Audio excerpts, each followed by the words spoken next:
представитель средств массовой информации города Якутска от имени Якутской городской думы. Я всех вас рад приветствовать.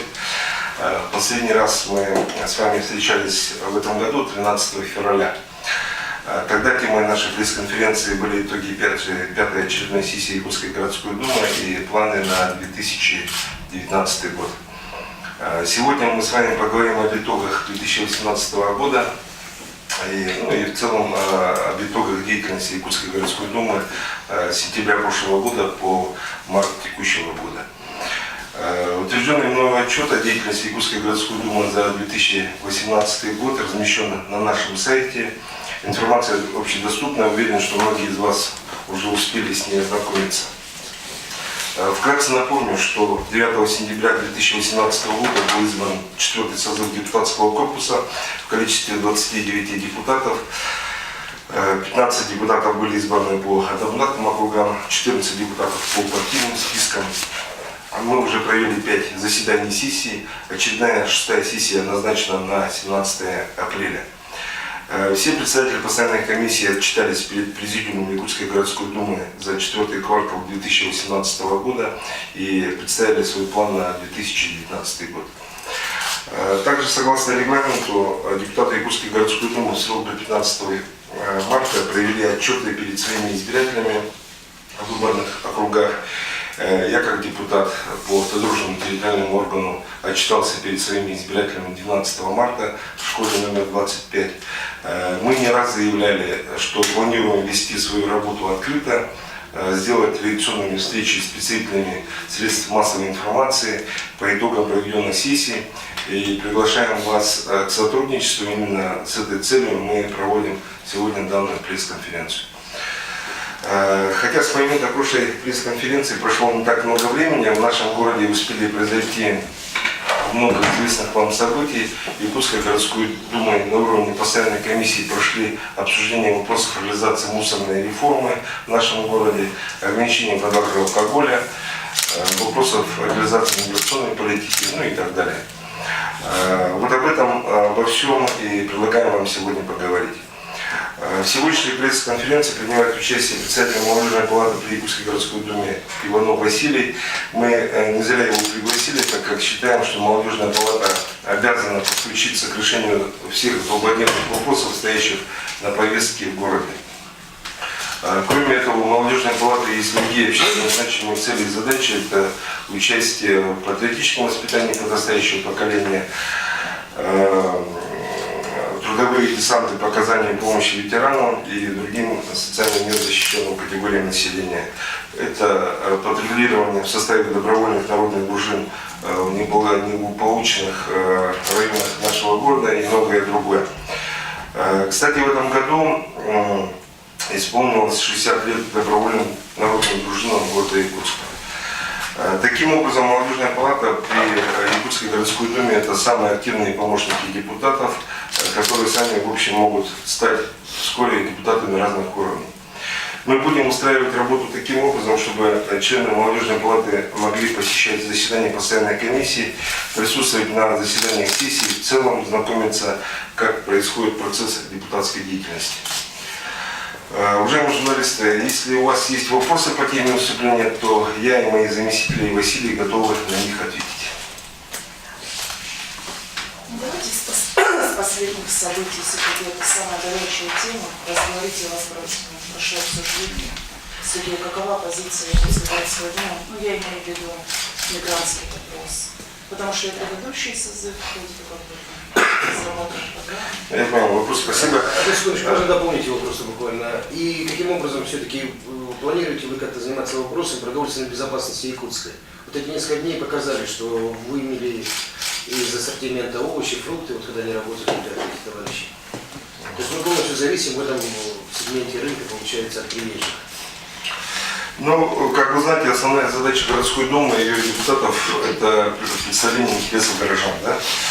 Как представитель органов самоуправления мы ставим в приоритет решения проблем наших избирателей. И, разумеется, в ситуации, когда якутяне выражают свое недовольствие сложившейся экономической ситуации, теневым бизнесом, сортой миграционного вопроса и нехватка рабочих мест, мы не можем оставаться равнодушными. В том числе вопрос о нашей продовольственной безопасности. Но вместе с тем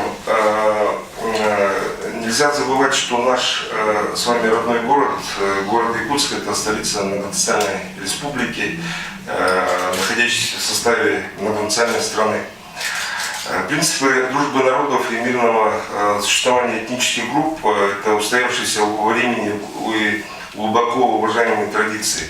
Поэтому мы ни в коем случае не присоединяемся к какой бы то ни было ксенофобской риторике или националистическим движениям и призываем воздержаться от такого наших сограждан.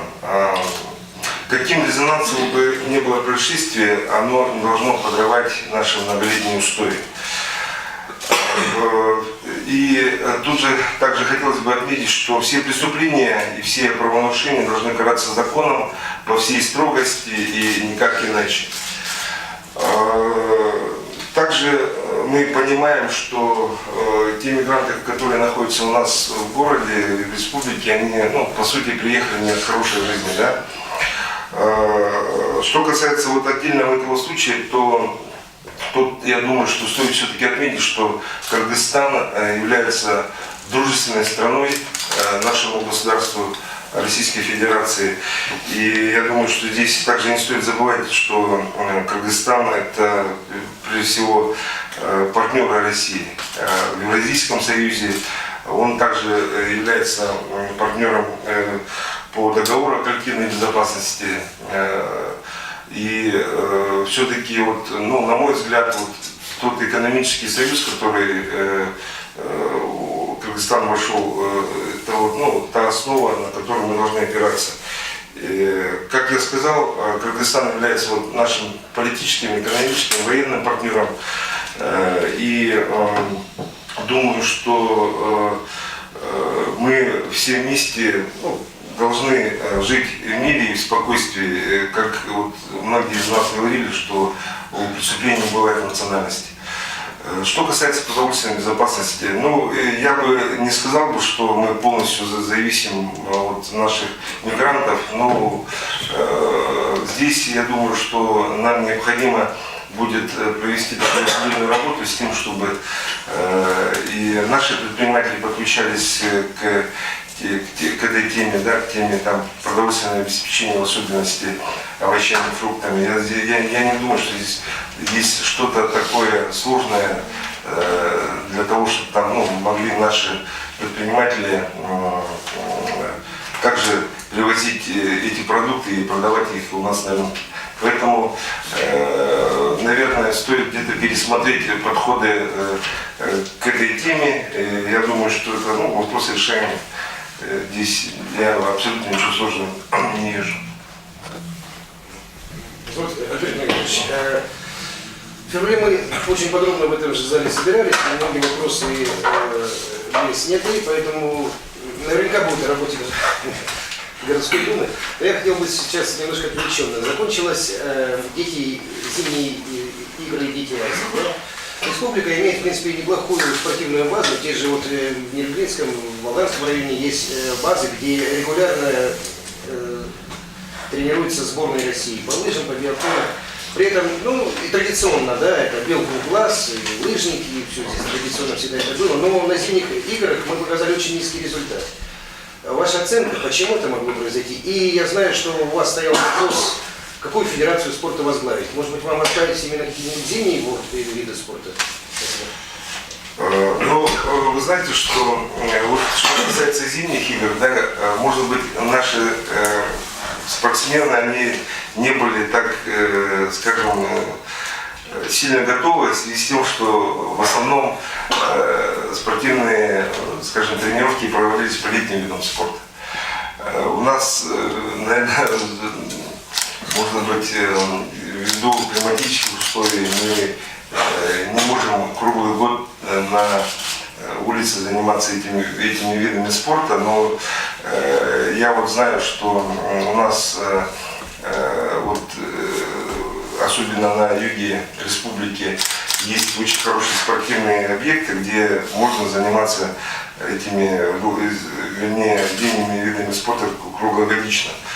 Вот. Есть также у нас и Ледовый дворец. Я думаю, что, скажем, самое главное в этом то, что вот наши дети приняли участие. Я думаю, что в будущем, с учетом вот этих первых спортивных игр, у нас должно все сложиться. Вот. Еще у вас Федерация. Ну, насчет федерации я могу сказать, что вот в прошлом году у нас вышел закон федеральный о том, что люди, которые занимают определенные должности, выборные должности, они не имеют права входить в управление общественных организаций и управлять ими. Вот вы знаете, что вот Арсений Сергеевич, будучи президентом Федерации конного спорта, он был вынужден выйти и из этой федерации президентом там стал Иван Иванович Слепцов.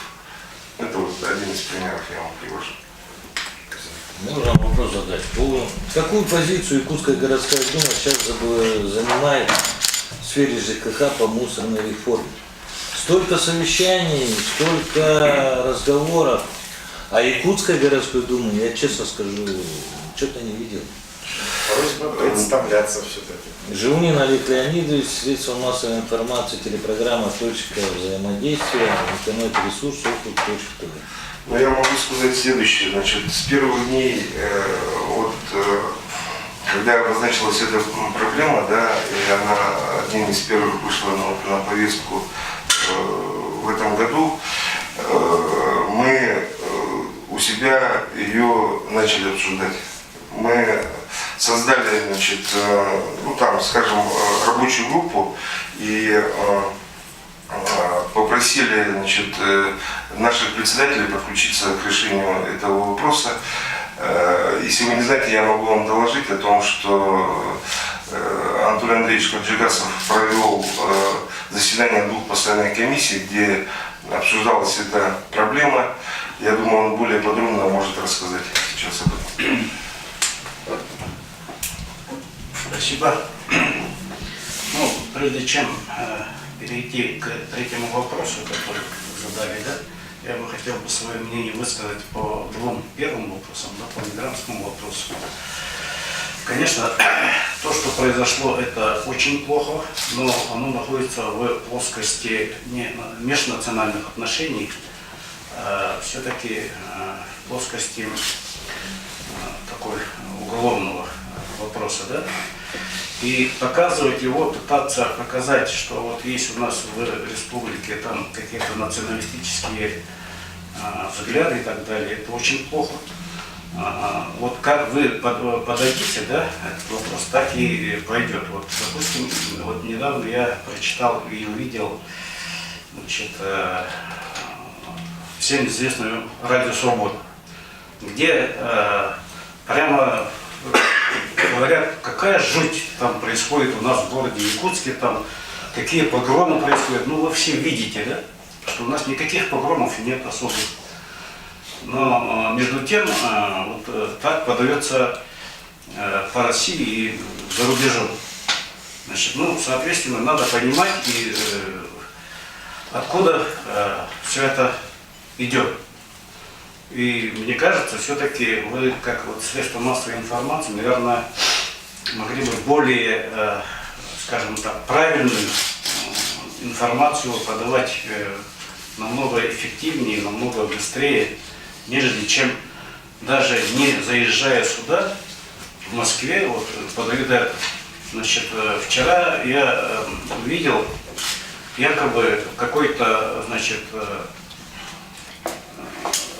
общественный деятель из кыргызской диаспоры, который живет в городе Якутске, он выступает, вот, мол, какие погромы происходят у нас, да?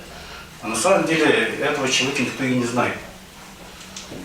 Представляете, да, вот кого-то либо приглашают, он говорит, и все это распространяется по всем средствам массовой информации, и это проглатывается. Я считаю, что это не должно проглатываться, и оно должно оцениваться всеми органами, ну и, наверное, все-таки журналистское сообщество должно все-таки как-то высказаться по этому положению, по этой ситуации. Вот. Ну, по второму вопросу, по зимним видам спорта, да, на самом деле низкий результат. Но у нас в республике традиционно спорт номер один – это борьба, бокс и так далее. Да? Но к моему стыду я недавно узнал, что у нас, оказывается, есть чемпион России по биатлону даже из республики Саха-Якутия. А мы даже и не знали. То есть, как мы распространяем вот этот вид спорта, вот зимние виды спорта, в том числе, отсюда и будет, значит, исходить развитие того или иного вида спорта. Несомненно, зимние виды спорта нам надо развивать. Тем более, как говорится, у нас 9 месяцев, ну, если не зимы, то, по крайней мере, осенне-весенний период. Поэтому я бы не сказал, что очень низкий результат, просто тот результат, которого мы достойны. Что касается мусорной реформы, значит, ну, по мусорной реформе мы, на самом деле, вот как Альберт Николаевич сказал, изначально этим занимались. Мы занимались еще до того, когда была введена эта реформа. Ну, наверное, и через средства массовой информации распространялось в прошлом году, что с 1 января предстоит вот эта мусорная реформа.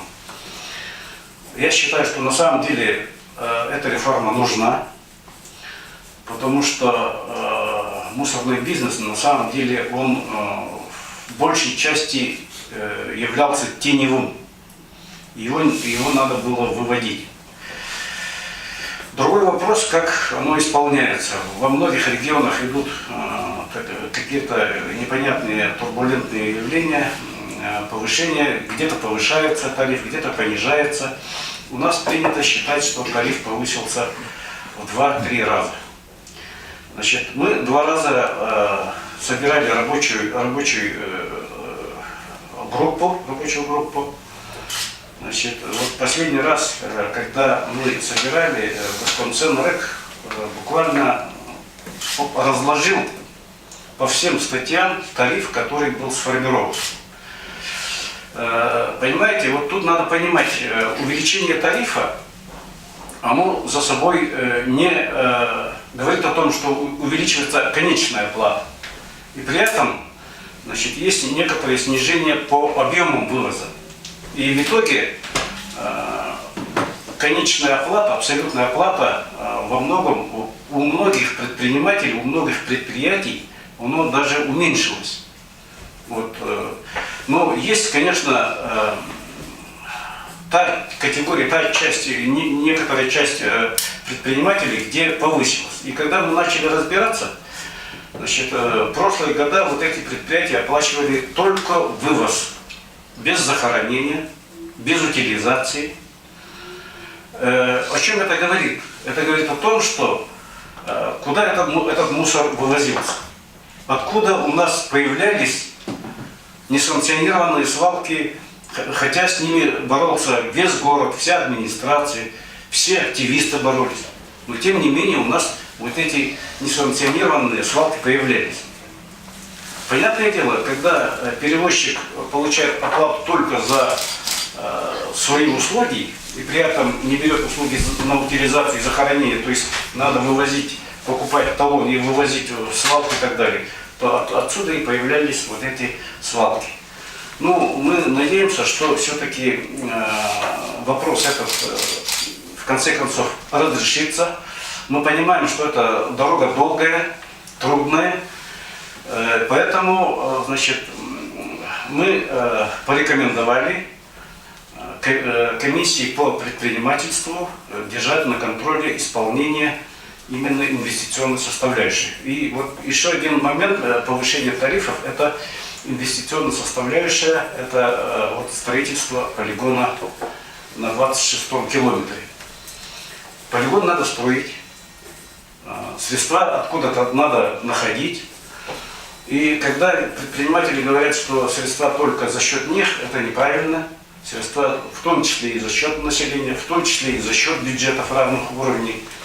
И будет привлечение федерального бюджета. Вот. Ну, вот вы, наверное, знаете, что со стороны населения ни одной жалобы нету такой что прямо тариф так повысится, оплата такая так повысится. Вы сами, наверное, вот как журналисты, как жители города Якутска, наверное, когда оплачивали, я надеюсь, что вы своевременно оплачиваете квартплату, скорее всего, не почувствовали вот этих изменений в мусорном вопросе, в мусорной реформе. Соответственно, это говорит о чем? О том, что мы идем в правильном направлении. Другой вопрос, некие вопросы, у кого-то что-то увеличилось, у кого-то что-то уменьшилось, вот этот процесс, он естественный, он должен быть. Спасибо. Следующий вопрос. А можно я вот про овощи добавлю, да? Ну, как бы совсем я, конечно, не специалист по сельскому хозяйству, но как член комиссии по развитию сельского хозяйства и пригородных хозяйств мы недавно выезжали, нашей комиссией, выезжали в теплицу Саюри. И я думаю, что вот эта теплица – это как раз один из выходов, как нам обеспечить себя овощами.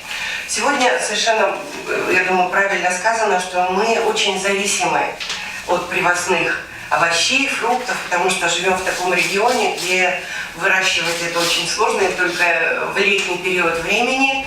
Я думаю, что вы все замечаете, как в большей степени наши горожане покупают продукцию местных товаропроизводителей в первую очередь.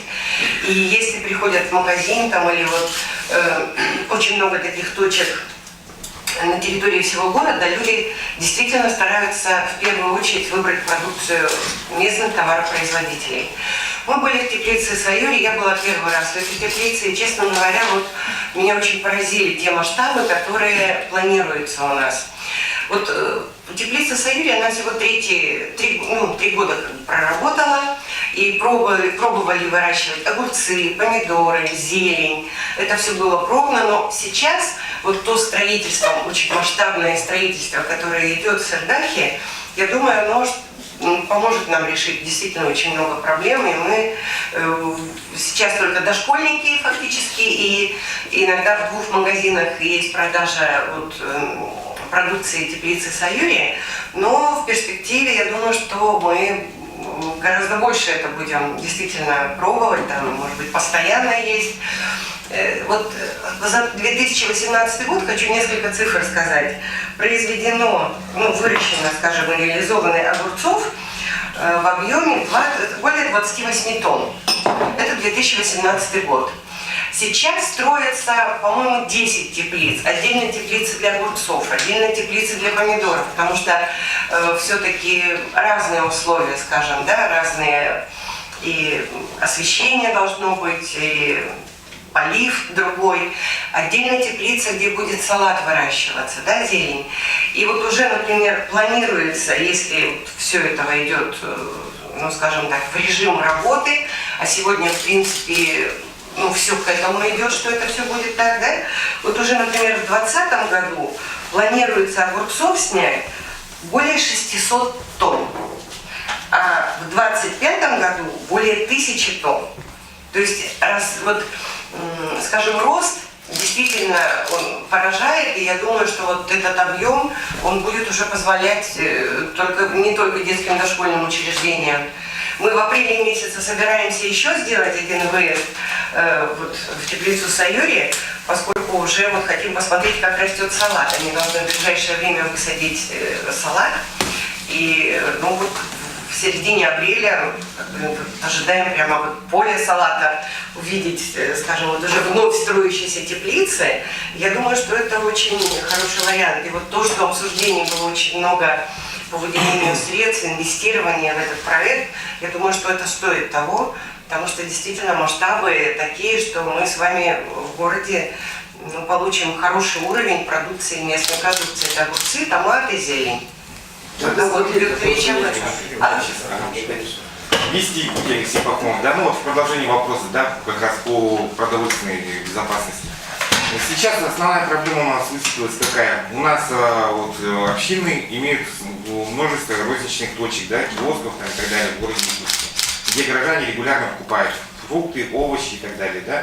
В этом случае получается, что у нас есть свои производители, опять-таки, овощей, фруктов я уже не буду говорить, сливки, Артур М, Юрий и так далее, А как у нас будет розница идти и хранение вот этой продукции всей? У нас как-то вот задумываются вообще, есть какая-то программа по этому поводу? У нас же были в свое время овощехранилища большие там и так далее, да? Будет у нас что-то такое сделано? С переработкой вопроса там как-то будет ставиться или помощь какая-то будет предпринимателям оказываться? Да, это все предусматривается. Есть программа по развитию вот, сельского хозяйства, и там все это, как говорится, есть. И, конечно же, вот, наши сельхозпроизводители, они уже давно об этом говорят, и некоторые из них уже строят и свои, в том числе овощехранилища. Мы прекрасно понимаем, что вот когда наши сельхозтоваропроизводители выращивают свою продукцию, значит, у них им негде хранить, и поэтому они осенью им приходится по бросовым ценам это все распродавать. Хотя если бы у них была бы возможность нормально хранить в овощехранилищах свою продукцию, они бы в течение года уже, как бы, ориентируясь на цены на рынке, они бы реализовывали свою продукцию. Вот. Поэтому здесь, конечно, вопрос стоит. Я думаю, что Министерство сельского хозяйства у нас активно работает в этом плане. И вопрос овощехранилища у нас стоит, скажем так, пока остро, но работа в этом направлении ведется. У нас уже сегодня есть в Бориславе очень хорошее овощехранилище, которое позволяет хранить, скажем, большой объем картофеля, и мы, в принципе, сегодня Ну, не вот вопрос нуждаемся. еще не только в хранении, да, на самом деле, а еще у нас есть проблема реализации, да, вот того же Эма, там, насколько я помню, там 3 или 4 палатки всего в городе, к примеру. Хотя у него там большой, может быть, есть смысл обязать наши там супермаркеты, магазины какие-то, да, большие, как они открывали лавки какие-то именно местных производителей у себя. Ну и вообще, люди, Да. когда мы увидим сведение вот этой второй очереди, да, Сайюри, мы увидим снижение цен на огурцы, помидоры, на продукцию. Именно по Сайюри.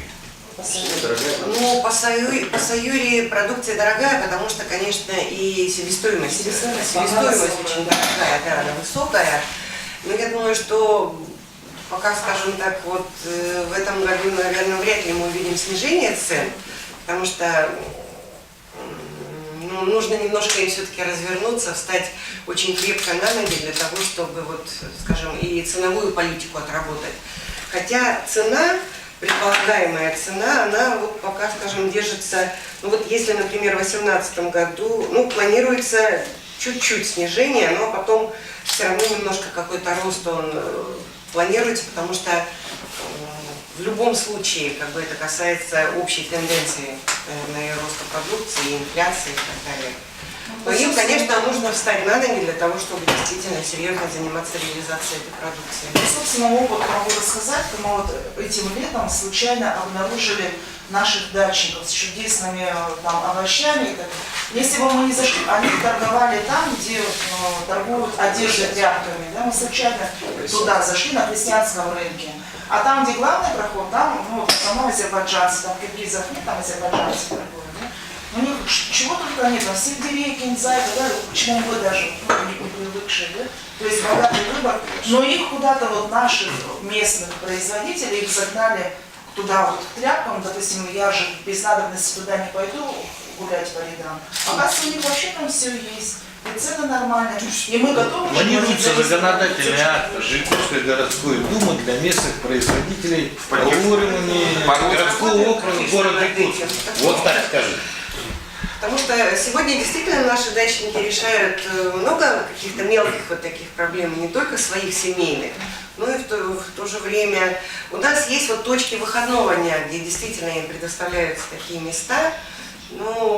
Как-то, наверное, может, более серьезно, Альберт Николаевич, погрузиться, наверное, в этот мы вопрос. зададимся обязательно этим вопросом, да, но я могу сказать, вот, что касается вот, наших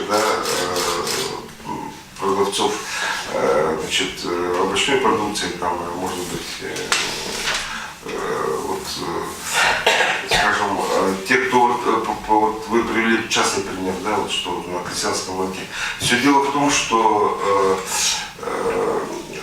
надо думать об объемах. То есть, если вот те же, как вы сказали, вот представители солнечного Азербайджана, они продают там на центральных, значит, да, проходах свою продукцию, то они это, ну, этим делом они занимаются уже там испокон веков, да, это везде у нас по стране есть. Представители Азербайджана занимаются овощами, фруктами, они занимаются уже на профессиональной основе. То есть они привозят фуры, в больших объемах торгуют. А наши производители, да, они в основном торгуют только в сезон. Вот. И учитывая опять же то, что вот они и производят мало, да, и хранить им негде, то как бы, ну, это речь идет о маленьких объемах. Вот. Поэтому я думаю, что в принципе здесь ничего сложного нет. Я просто видел тоже, вот, когда вот этот вопрос поднялся, у нас тут же появились там сахафрукты там и так далее, да, начали там, ну, вот, заботились этой, скажем так, проблематикой, и уже некоторые наши предприимчивые, скажем, земляки уже приступили к реализации там тех же фруктов и овощей. Но, может быть, эта тема сподвигнет их для того, чтобы они привозили не только там товары другие там, или там продукты, но и в том числе обратили и на овощи, и на фрукты. Скорее всего, наверное, наши предприниматели не хотят сильно связываться с этим, в связи с тем, что это, ну, скоропорт. Вот, и там нужны условия для хранения, для перевозки, особенно там рефрижераторы, там, в летнее время, там, в зимнее время. То есть тут есть ряд причин для этого. Но я думаю, что вот, те предприниматели, которые вот подхватили эту волну, может быть, действительно займутся этим. Два вопроса, да, у нас один из спикеров получит. Выступающих. Я хотела немножко подробностей у вас, Василий Александрович. Вы чем занимаетесь, планируете, у вас вообще, когда вы создали ваш выбор? Да, спасибо большое за вопрос. Да, конечно. Уважаемые представители средств массовой информации, уважаемые коллеги, спасибо большое за вопрос. Сначала хотелось бы также высказаться по вопросу, который ранее прозвучал, это вопрос национальный. Молодежная палата довольно оперативно отреагировала на эту проблему. Наверное, одни из первых с официальным заявлением касаемо данных событий. Молодежная палата обратилась посредством социальных сетей к молодежи с целью недопущения разжигания межнациональной розни. Наша позиция полностью созвучна с позицией руководства города и республики. Также нами было принято решение о проведении членами палаты представительных округов на веренной им территории разъяснительных бесед с молодежью. Более того, мы сейчас занимаемся разработкой проекта, который подразумевает под собой при содействии общин миграционной службы Министерства внешних связей и дел народов проведения открытых уроков, целью которых является знакомство представителей общин с нашей культурой, традициями. Ну и мы, как молодые парламентарии, конечно, планируем рассказать о нашей нормативной базе. И это не только для того, чтобы представители других стран не нарушались наши законы, но и имели представление о правах, которые они имеют и которые также должны блюстись. Теперь вкратце хотелось бы рассказать о молодежной палате, о наших функциях, целях и задачах. В декабре 2018 года был избран новый состав молодежной палаты в количестве 30 членов. 15 были делегированы от территорий, 6 от учебных заведений, еще 9 от общественных организаций, в том числе политических партий. Тем самым сегодня нашими представителями закрыты все округа и пригороды на территории городского округа город Якутск. А также представлены все ключевые учебные заведения, а также политические партии, такие как «Единая Россия», «Патриоты России», КПРФ, ЛДПР и «Справедливая Россия». В этом плане мы придерживаемся принципа политического паритета. Позволю себе небольшую ремарку. Несмотря на некоторые идеологические разногласия, в первую очередь мы молодежь, которая живет в одном городе, у которых есть общие цели и задачи. На мой взгляд, избрался довольно сильный профессиональный состав. Тем не менее, я понимаю, что, возможно, в ваших глазах мы мальчики и девочки, которые пришли поиграть в депутатов. Однако хочу вас заверить, это не так. Сегодня в состав палаты входят специалисты территориальных органов управления в сфере молодежной политики, специалисты Министерства экономики, заведующие отделением поликлиники, индивидуальные предприниматели, заместитель директора по воспитательной работе Института водного транспорта, помощники депутатов как городской Думы, так и законодательного собрания, 2 учителя истории и обществознания, это школа номер 12 и школа номер 20. Как правильно сказал Альберт Никандрович, члены молодежной палаты являются самыми активными помощниками депутатов. Однако это не только будущие депутаты. Вообще стоит сказать, что молодежная палата в целом является кузницей управленческих кадров. Иван Солодюк действительно действующий депутат городской думы. Данил Уфимцев, один из кураторов World Skills Russia на федеральном уровне. Тимур Хамды, замминистра экономики. Дина Николаева сейчас возглавляет департамент жилищного коммунального хозяйства окружной администрации города. Это все в прошлом члены нашей палаты. То есть мы сегодня не только институт популяризации и реализации молодежной политики, но еще прекрасная площадка для развития своих профессиональных и юридических качеств. Что касается наших планов, коллеги, то, безусловно, это переход от сугубо культмассовых мероприятий до более профессиональной законотворческой деятельности в дискуссии молодежной политики. Тем не менее, как подчеркнул Альберт Никандрович, это, конечно, и участие членов палаты в социально направленных мероприятиях, таких как помощь ветеранам, проведение субботников в округах. С момента избрания прошло не так много времени. Однако мы уже провели 3 заседания, учредили 5 постоянных комиссий разной направленности. Буквально на той неделе в результате довольно бурного обсуждения мы решили направить один проект закона Республики Саха-Якутия в постоянную комиссию по молодежной политике городской думы для дальнейшего рассмотрения. Надеюсь, в дальнейшем он будет внесен в Юлтумен. В связи с чем, уважаемые коллеги, просим по возможности также посещать наши мероприятия. Я надеюсь, вам это тоже будет интересно. О времени и месте мы будем вас извещать. Ну, вкратце это все, если есть какие-то вопросы еще. Что за законопроект? Можно чуть-чуть подробнее? Да, самое интересное письмо. Про законопроект?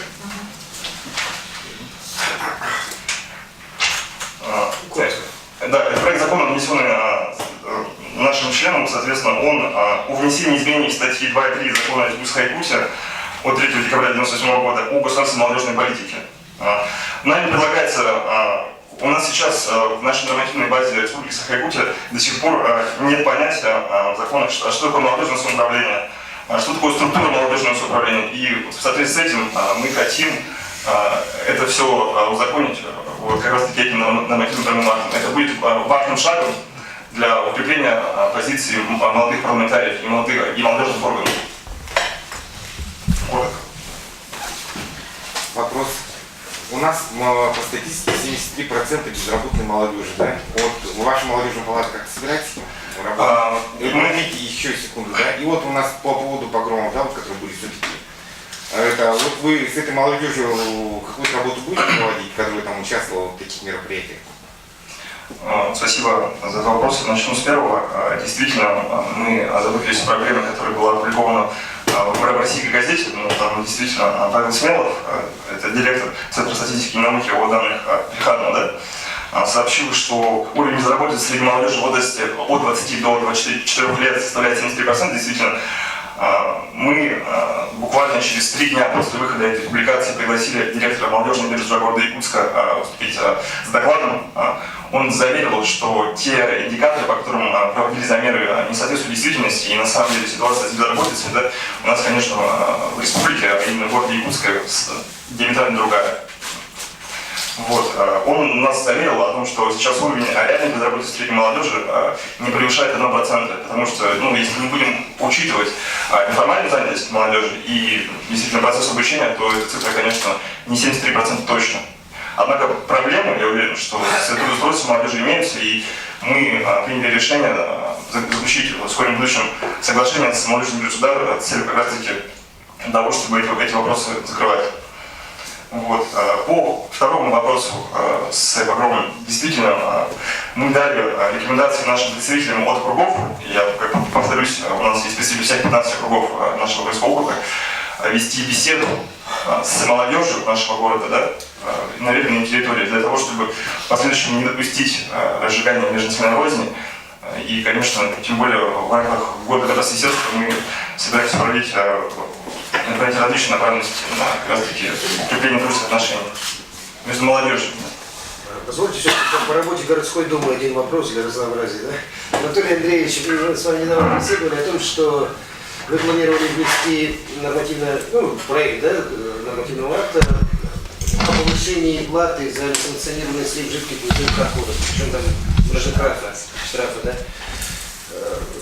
Сделали это, и как ваши коллеги относятся к вашим предложениям?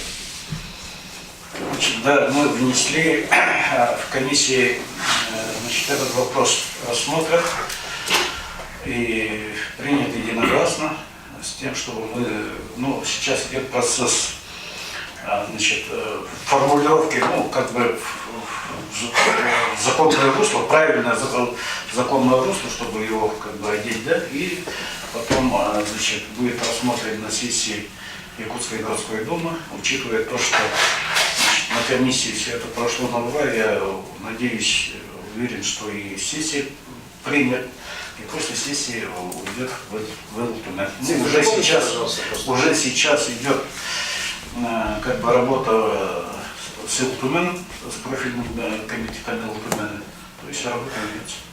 Цифры напомните, пожалуйста, просто со скольки до скольки? Значит, штрафы сейчас составляют от 1 до 2000, и мы их предложили поднять от 50 до 250. До 150. Ага. Ну, то это сравнимо со штрафами юридических лиц. Значит, почему? Потому что на 2000 она совершенно незаметна для тех, кто вот, незаконно обогащается, не довозя, значит, жидкие бытовые отходы до сливной станции. А механизм это кто? Административная комиссия или кто этим будет заниматься? И административная комиссия, и округа, и все. То есть мы считаем, что вот та работа, которая сейчас проводится, вот, сфотографировали, передали в ЕКОП, штрафуется, так же и будет. А ваш вопрос еще от газеты Евдокии Ивановне, да, традиционно обязательно вам задаем вопрос на каждой пресс-конференции. Ну, тут ничего, конечно, как бы легкого, веселого нет, но газета «Якутск вечерний» в минувшую пятницу рассказала об этом ужасном случае, насколько мы верно поняли, да, вот с девочкой, с ребенком, кажется, вот Жатай связан, да. И в связи с этим мы хотели бы у вас поинтересоваться. Раньше еще тоже были, когда вы являлись заммэра по социальным вопросам, да, ну, в те годы еще, в прошлом, позапрошлом, были вот возле 33-й школы был случай, да, с педофилией. И недавно вот учитель физкультуры, это тоже какая школа, там 28, что ли, эпизодов, и отец Миледи, ну, какие-то вот случаи Школу тут называть, да, наверное, не стоит, да, потому что... И хотели бы ваше мнение, что в этом направлении городская дума, партия «Единая Россия», может быть, собирается делать, или вот мы что-то замалчиваем, а по какому-то вопросу мы там уходим на митинги. Пожалуйста, можно? Ну, действительно, тема, скажем, насилия и вообще против детей, жестокое обращение к детям, к сожалению, в последние годы у нас растет количество таких случаев. И в целом по России, и у нас в республике, в городе. И сегодня таких случаев очень много в семьях, особенно где, скажем, со стороны отчимов, со стороны сожителей, со стороны знакомых матерей. К сожалению, действительно, такая статистика очень неутешительная. И в первую очередь, я думаю, что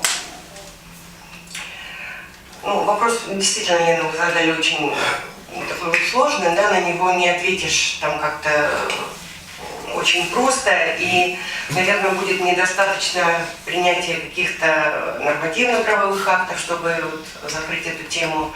В первую очередь, это, конечно, ответственность взрослых, ответственность родителей. Ведь когда начинаешь вот эти случаи разбирать, да, порой они длятся очень долго, и в семье даже мама не знает о том, что происходит с ребенком. Это в первую очередь говорит о том, что нет каких-то вот связей, контакты утеряны. Ребенок по каким-то причинам не может, не хочет говорить своей матери, своим родителям, своим близким о том, что его кто-то унижает, над ним кто-то, скажем, издевается. И я думаю, что вот в этой ситуации вот, в первую очередь надо на это обратить внимание. Потому что как только ребенку плохо, взрослые должны это почувствовать, увидеть, если ребенок сам не говорит об этом, потому что это все равно обязательно так или иначе проявляется в чем-то. И чем ближе взаимоотношения родителей и детей, тем такие ситуации, ну, скажем так, легче предотвратить, увидеть на ранней какой-то стадии. А вообще я думаю, что за такие вот случаи, конечно, должны быть очень серьезные наказания. Ну, а в чем причина такой взрывной статистики? Экономический кризис, наоборот, грамотность и увеличение? Распущенность в первую очередь. Распущенность взрослых. Дело в том, что потеря каких-то вот ценностей, моральных качеств. Потому что совершить, скажем, с ребенком взрослый, это просто, скажем, ты взрослый, у тебя должны работать в первую очередь мозги, и очень много бывает такого, что там говорят, меня сама там девочки совращают, там они так себя ведут, что, ну, скажем... А можно перебить? Можно дискуссии не разводить? Мы сидим, рассказываем. У меня вот вопрос по поводу Нет, это вопроса не дискуссия. безопасности. Позвольте мне вот немножко уточниться. Я вопрос задавала в том плане, вот вы в семью уклон, там, на школу, может быть, делаете, да, на воспитании, там, на... А Гурдума-то здесь да? при чем? Так, минуточку, позвольте, пожалуйста. У меня вопрос, после Да, этих ну, случаев сейчас. у вас конкретно раньше и сейчас какие-то меры принимались? Вот я сама в этой системе раньше как бы работала, да, и есть такое понимание, что там должны какие-то внутренние расследования проводиться. Конечно, Комиссия по проводится. делам несовершеннолетних, вы же ее ведете, городская. Ну, сейчас я не веду уже. Ну, раньше. Как-то вот меры какие-то к педагогам, к школам, ну что-то, какой-то вот есть там вывод делается властями или нет? Вы же, вот у нас очень система образования, знаете. Конечно, такие меры принимаются. Меры принимаются к людям, которые совершили такие преступления, это уголовная ответственность. И все те, кто совершили подобные преступления, они наказаны. Статистика эта в какой-то степени еще и растет, потому что к этой статистике сейчас прибавляются случаи невыплаты алиментов родителей к своим детям, которых перестали, скажем так, воспитывать. Что касается, например, если это случаи, связанные с семьей, то идет, конечно, разбирательство, идет вмешательство в семью и принимается наказание, это принимает решение суд. Если подобные случаи связаны со школой, то идет служебное расследование, и те люди, которые имеют к этому отношение, конечно же, наказываются. Это естественно совершенно. То есть либо освобождаются от работы, либо уже выясняется в ходе служебного расследования вина каждого. То есть, получается, по конкретному последнему случаю, который Якутский вечерний описывал, да, и по учителю физкультуры у вас пока ничего? Учитель физкультуры, он будет наказан судом. Как только была ситуация эта появилась, он сразу был освобожден от работы, а потом уже велось расследование. Расследование, как правило, идет, конечно, очень долго. Спасибо. Можно вопрос? Якутия-Инфо, Денис Адамов. Вот возвращаясь к вопросу, который поднял коллега по поводу якутской кассети, хотел бы так более точно сформулировать, если мэрия выступит с инициативой расторжения этого самого концессионного соглашения, тут какие-то обоснования найдет, допустим, там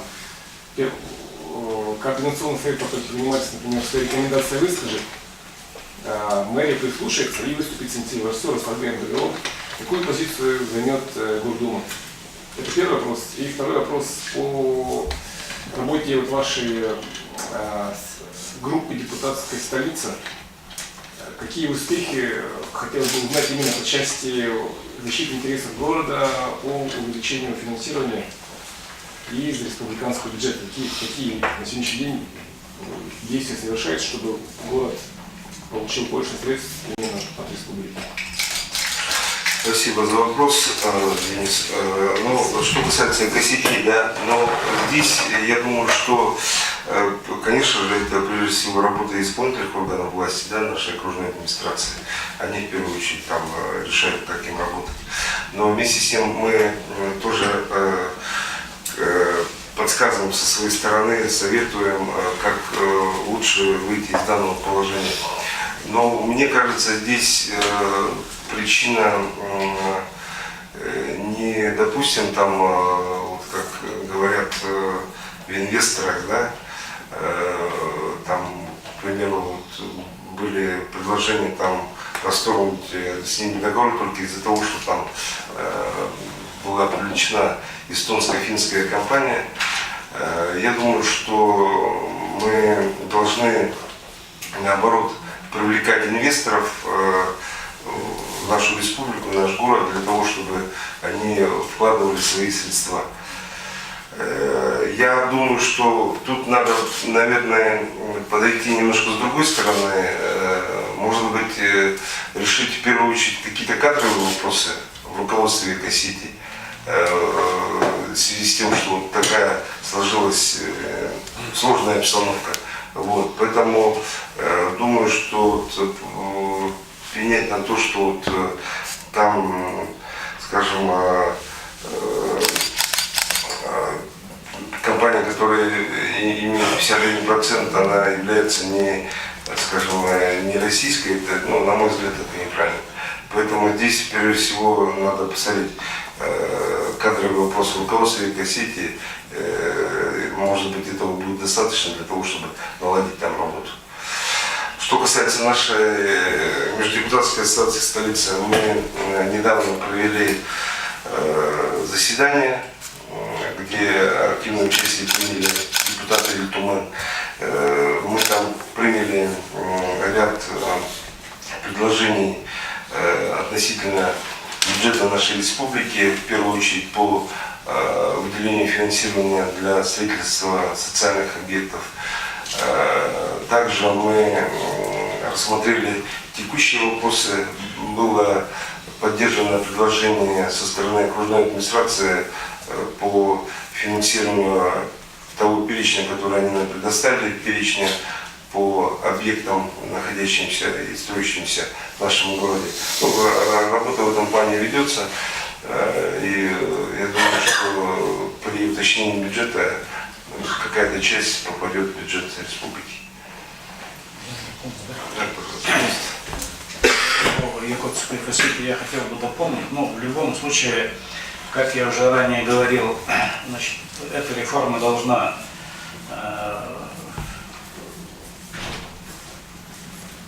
как бы пройти. Почему? Потому что мусорный вопрос мы должны вывести в любом случае из тени. Вот, поэтому на самом деле я соглашусь с Альбертом Николаевичем, возможно, тут кадровый вопрос, но вот прямо такого, что у нас наш город утонул в грязи, вот этого нет. Понимаете, да? Тут вопрос поднимается только вот в тарифах некоторых предпринимателей. При этом, еще раз повторюсь, когда тарифы принимались, координационный совет присутствовал и участвовал в формировании этих же тарифов. И многие предприниматели, у которых снизились конечная оплата, они молчат. Поэтому тут надо разбираться в корне. Если ранее оплачивали, еще раз повторюсь, только вывоз, не оплачивая там захоронение, там, утилизацию и так далее, да, то это уже вопрос к тем предпринимателям, которые ранее оплачивали низкую цену. Поэтому тут надо, я не говорю, что все такие, да, просто надо очень детально разбираться. А то, что как в других регионах наш город не утопает в грязи, ну, вы, наверное, тоже в этом видите, нет такого. То есть, соответственно, я говорю, что мусорная реформа идет в правильном направлении. Что касается вот то, что вот вы, Лена, задали вопросы по вот этим негативным проявлениям, да, вот статистика на самом деле увеличивается, но в этом вопросе мы, вся общественность ответственна, в том числе и пресса. Вот Якутск вечерний, вы с этого начали, на прошлой неделе напечатала прямо на первой странице вот те негативные проявления, которые были, изнасилования, я имею в виду, в 2018 году, в ноябре или там в декабре, зная, что буквально неделю назад только это было, ну, навевает на какие-то мысли. Между тем, проводится очень много мероприятий хороших, воспитательных. Вот 3 недели назад мы провели в Хатасах конкурс среди одиноких отцов, которые воспитывают там от 2 до 10 детей. Чтобы вот эти дети не ушли на улицу, чтобы они не стали насильниками потом. Вот об этом ни одного на первых страницах, тем более, ни одной публикации нет. Вот буквально в эти выходные провели конкурс «Ава-Кырара». Тоже таких хороших публикаций я не вижу. То есть ответственно от этого ведь тоже сознание людей меняется. Мы все вместе должны менять сознание людей и, соответственно, статистику в конечном результате. Даже эхо столицы есть, что не печатают.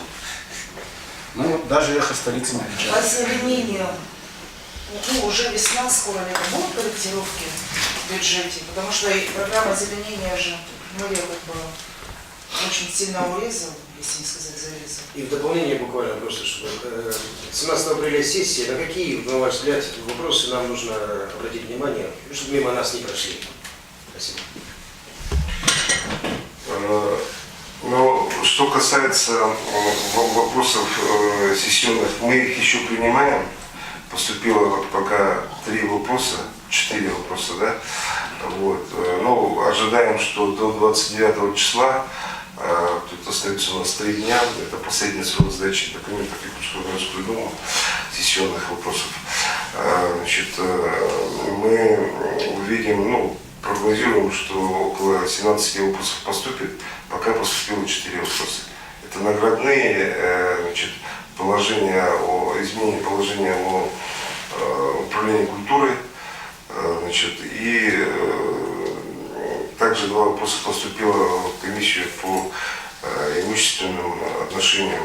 Это, значит, дежурная сила. Вот.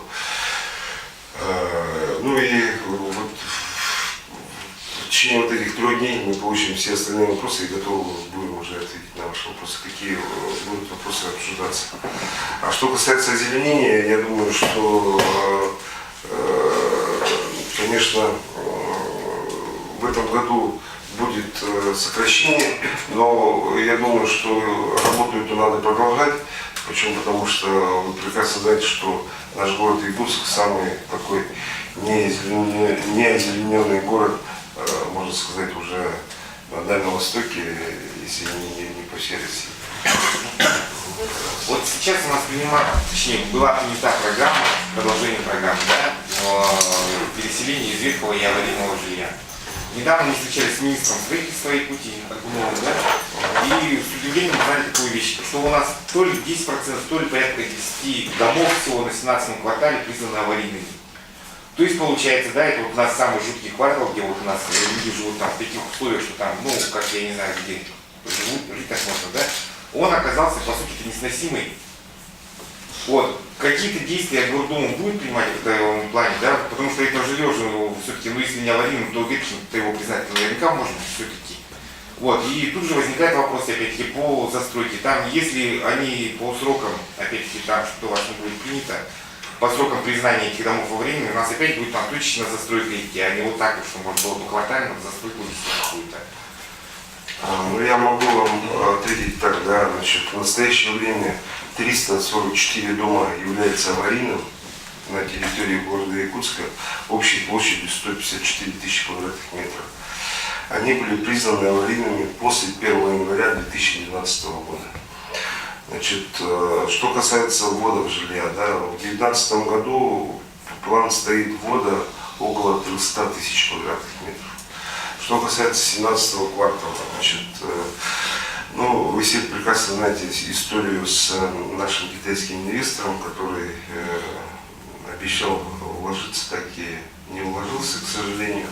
Вот. Но здесь я думаю, что все-таки нам не стоит уповать там на каких-то там денег из-за рубежа, да, когда у нас есть свои строители, которые зарекомендовали себя здесь. Ну, это лично мое мнение такое, да. Я думаю, что необходимо, значит, создать условия для того, чтобы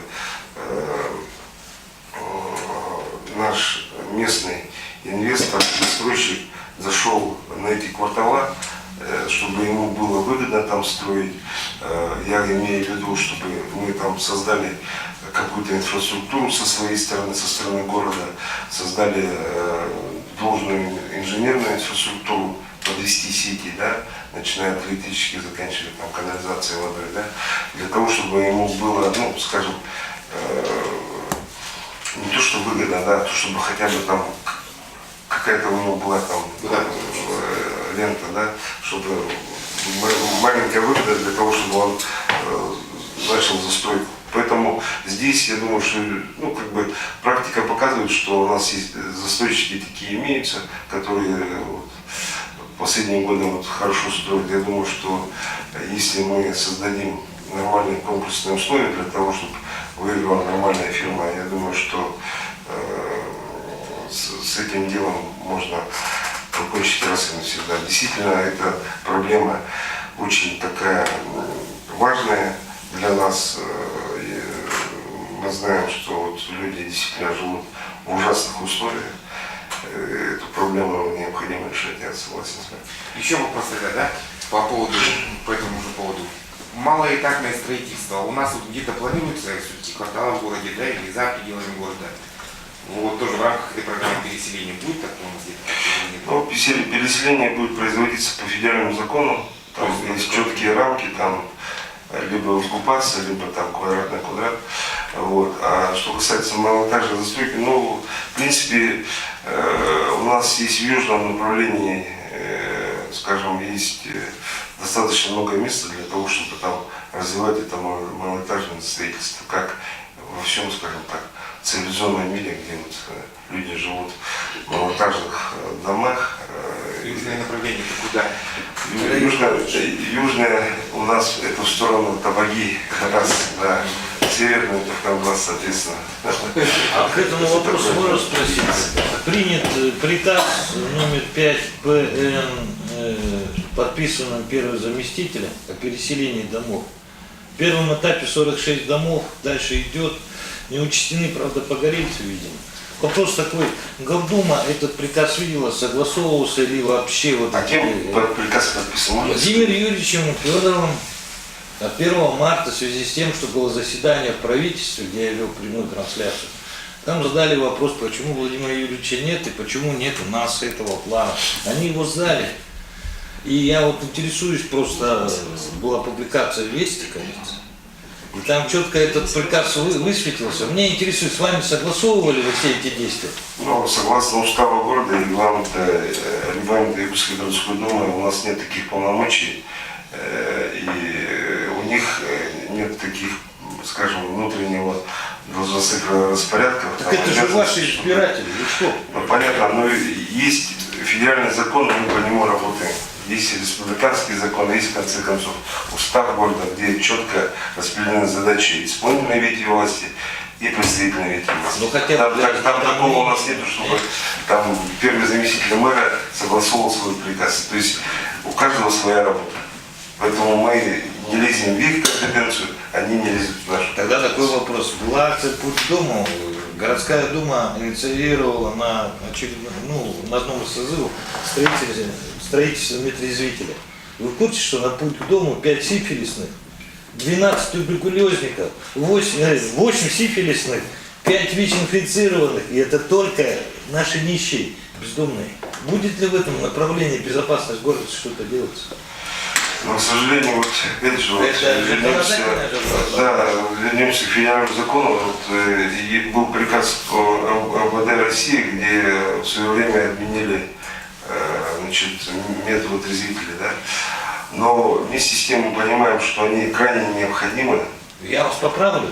Сейчас это прерогатива орган местной власти. Ну вот я сейчас это говорю вам. Да. То есть вы должны принимать решение. Вот. Значит, мы эти вопросы все обсуждали, значит, в том числе обсуждали вопросы с нашим шерифом города, да, с начальником Якутской МВД России по городу Якутску Кульбертином Николаем Ивановичем. Он эти тоже вопросы все остро ставит, мы с ним полностью согласны, нам необходимо этим заняться в ближайшее время. Значит, можно я скажу в одном вопросе? Да, я думаю, что вы его, и, наверное, не зададите, потому что, ну, скажем так, не было широкого, наверное, обсуждения, может быть, это и было и неплохо, да. Этот вопрос касается режима работы детских дошкольных учреждений. До 2014 года наши детские сады работали в 10,5-часовом режиме работы. То есть, ну, заканчивали там, скажем, в 6, 6:15, и понятно, что было очень много недовольства со стороны родителей, что рано заканчивают, мы не успеваем забирать. И, с другой стороны, этот вопрос был связан со штатным расписанием в каждом детском садике. На 10,5 часов приходилось в то время 1,5 воспитателя, скажем так. То есть 3 воспитателя на 2 группы. В 2014 году Якутской городской думой был принят, установлен 12-часовой рабочий день в детских садах, было введено 2 ставки воспитателей, ну и как бы этот вопрос сам собой вот снялся, и мы жили в таком хорошем режиме, и ни у кого не возникало вопросов. В начале этого года очень остро стал вопрос, но мы его как бы не поднимали, не выносили на общественность, работали внутри системы образования, о переходе детских дошкольных учреждений в нашей республике на 10,5 часов. Сегодня эта оплата идет субвенцией из республиканского бюджета, поэтому вот, ну скажем так, Министерство образования поставило очень перед нами этот вопрос. Мы понимали, что это для города, ну, очень вопрос тяжелый и может вызвать определенный социальный взрыв. То есть, с одной стороны, это сокращение штатных работников воспитателей, с другой стороны, это опять недовольство родителей. То есть, в этом задействовано будет порядка 40-45 тысяч человек в городе, и, конечно, это очень тяжелый вопрос. И вот в течение января-февраля месяца по инициативе городской думы совместно с окружной администрацией, управлением образования мы этот вопрос прорабатывали на разных уровнях. То есть были встречи с Министерством образования, с министром в частности, были встречи с руководителем Федерации профсоюзов нашей республики. Проходил форум дошкольных работников, где наши руководители дошкольных образовательных учреждений воспользовались всеми возможными, скажем, трибунами, писали письма в адрес правительства нашей республики. Этот вопрос на сегодня был решен. Если кто-то из вас был на заключительном итоговом отчете правительства, где, значит, отчитывался с докладом Солодов Владимир Викторович, этот вопрос был задан на этом отчете о переходе как раз города на 10,5 часов режим работы. Солодов объяснил ситуацию по республике, но сказал, что мы понимаем все, скажем, последствия, поэтому город на 10,5 часов переходить не будет. То есть сегодня мы остаемся в режиме работы 12-часовом, поэтому этот вопрос не затронет, значит, режима работы детских дошкольных учреждений, наших родителей, потому что на фоне, наверное, вот мусорной реформы и так далее, он, скажем, такой остался как-то в тени, хотя касалось тоже большого количества людей, поэтому мы очень довольны тем, что это вот такой наш первый результат работы комиссии по социальной политике совместно с управлением образования, администрация города нас поддержала, и правительство нас услышало. Солодов ссылался и на Арсения Сергеевича, что он согласовывал этот вопрос с главой нашей республики. И мы сегодня вот очень довольны этим ответом на итоговом отчете правительства из уст председателя правительства о том, что в городе сохраняется 12-часовой режим работы детских дошкольных учреждений. Думаю, что это такой хороший результат работы. Хочется, чтобы он не остался незамеченным вот на фоне всех там катаклизмов, которые проходили в городе. В продолжение вопроса, да, вот я хотел, вот как раз мы заговорили же о Владимире Викторовиче Солодове, да, вот там есть распоряжение правительства, да, о резервировании земельных участков под строительство моста. Поэтому, наше мнение, что действительно необходимо там все резервировать. Почему? Потому что, сами понимаете, что мост, который должен будет построен, он крайне жизненно необходим городу Якутску и всей республике. Поэтому там необходимо делать резервирование земельных участков под строительство моста и подъездных путей, соответственно. Вопрос Татьяна Бруцова. Вначале вы, когда вы обозначали тему для разговора, среди мусорной реформы и выступления антимиграционного клуба, упомянули еще и алкогольную политику.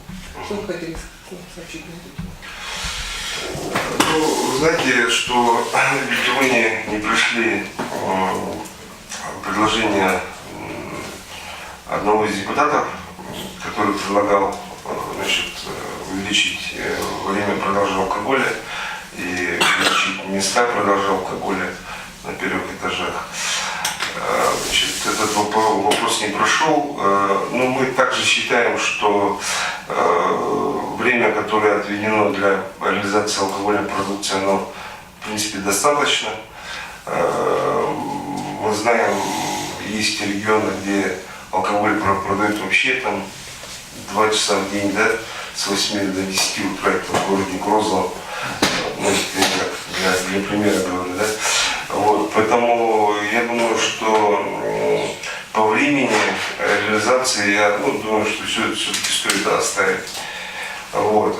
Что касается, вот есть у нас еще предложения, поступали предложения там вообще как бы сделать там чуть ли не 300 метров от школьных до школьных учреждений, то в этом случае, конечно же, мы, скорее всего, наверное, в городе не останется мест, где бы люди смогли купить алкоголь, да. Это опять же будет, скажем, негативным образом отражаться на здоровье наших горожан. Почему? Потому что у нас очень, вот, как вы все знаете, очень в последнее время очень развит нелегальный бизнес в этом плане, так называемое бутлегерство. Вот. И, конечно же,